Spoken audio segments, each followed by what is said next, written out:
Welcome to The Explainer. Today we're jumping into something really big, a huge idea from Lesson 250 of A Course in Miracles. It's a concept that's going to challenge pretty much everything you think you know about yourself. And it all boils down to one single, really provocative question. So let's just start right here. What if? What if all those things that you feel are holding you back, the fears, that nagging self-doubt, maybe a mistake from your past, what if they aren't even real? Seriously, what if your biggest, most stubborn limits are just illusions? This one idea right here is the key to everything we're talking about today. All right, so let's dig into that. First up, the limits we imagine. You know this feeling, right? We've all been there. It's like you're stuck in this invisible box, totally defined by some failure from way back when, or just frozen by that little voice saying you're not good enough. It's such a heavy weight to carry around, isn't it? It ends up dictating our choices, making our whole world feel smaller. So, A Course in Miracles has a name for this source, for this voice of limitation.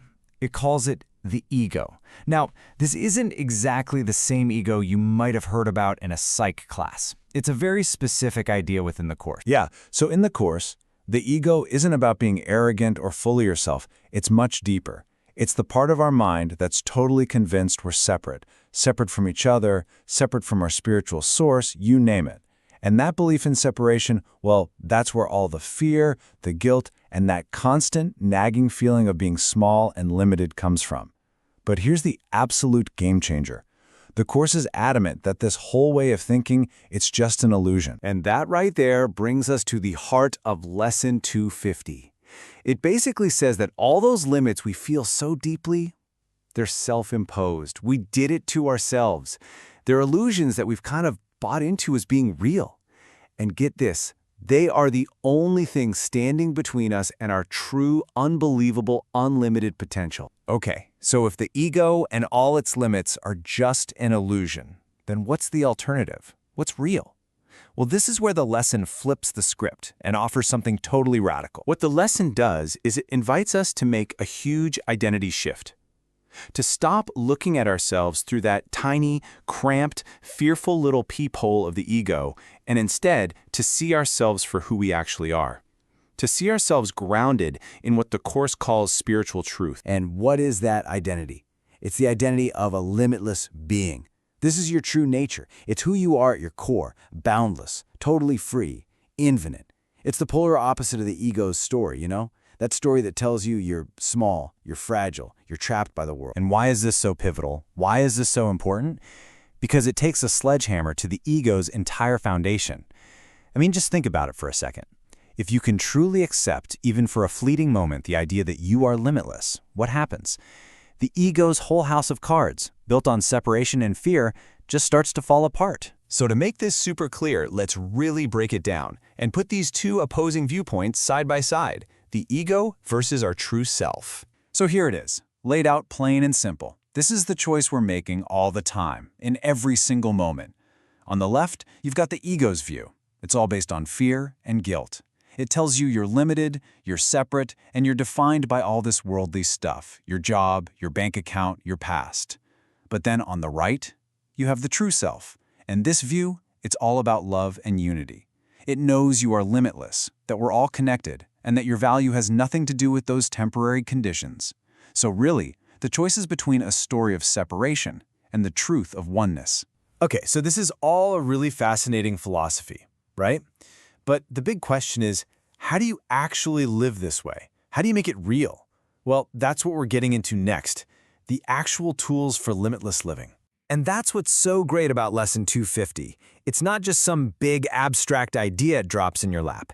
No, it gives you a practical toolkit, real hands-on exercises you can use to start shifting your mind away from the ego's limits and into the truth of your limitless self. First up, we've got a really powerful daily affirmation. The idea is simple. Start your day with this sentence. Say it to yourself. I am not limited by my past. I am a limitless being. And then, whenever that little voice of self-doubt starts whispering in your ear, you hit it with this affirmation again. It's all about consciously, deliberately choosing a new thought to override those old, automatic, limiting ones. Okay, the next tool is a visualization exercise, and it's pretty cool. I want you to try this.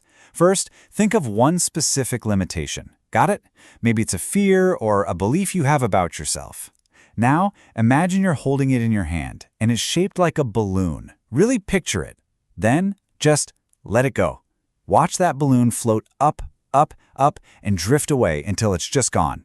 And the last part is the most important. Feel that space it left behind. Step into that feeling of freedom, of pure, limitless possibility. Tool number 3 is journaling, but with a specific twist. This is about taking the pen back and becoming the author of your own story. So here's how it works. You think back to a time you felt really limited, and you get honest about how that feeling made you act. But then, and this is the magic, you write a new story, a counter-narrative, one that doesn't focus on the limit, but instead focuses on your strengths, on your potential. You're not just writing, you are literally reframing your own history. And last but not least, there's the most direct approach of all, taking action. It's about challenging a limitation head-on by just gently pushing its boundaries. You know, try that thing you've been avoiding because you're scared. It doesn't have to be some huge, terrifying leap. Even one small step forward proves to your own mind that the wall you thought was there, well, maybe it wasn't so solid after all. So we've covered a lot, haven't we? We talked about the illusion of limits, we've explored this whole new perspective of being a limitless self, and we've even got some practical tools to help you live it. So let's wrap this all up and bring it home with one last, really powerful question for you to take with you. And this is the question that Lesson 250 really leaves you with. This one's not for me to answer, it's all for you. What specific beliefs, and I mean really specific personal ones, about yourself, do you need to be willing to just let go of? You know, release them, just like that balloon in the exercise. What do you need to let go of to fully, truly step into your limitless nature? Seriously, sit with that one. Because the answer to that question, well, it could change absolutely everything. Thanks for joining me on The Explainer.